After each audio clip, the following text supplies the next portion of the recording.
ఏం చేద్దామంటే మార్నింగ్ నువ్వే తమ్ముని లేపు, హగ్ చేసుకొని హ్యాపీ బర్త్డే అని చెప్పు. తర్వాత ఆయిల్ రాసుకొని తమ్ముడు స్నానం చేసిన తర్వాత చక్కగా దీపం పెట్టి పూజ చేసుకుందాం.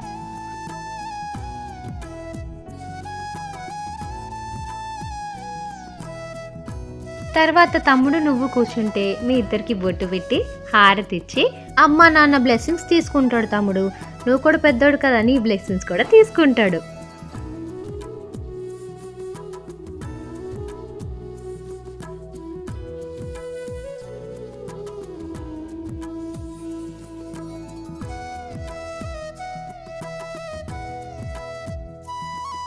నువ్వు తమ్ముడికి ఏదో గిఫ్ట్ కొన్నట్టున్నావుగా, ఇచ్చేసాయి తమ్ముడికి. తర్వాత టెంపుల్కి వెళ్దాం.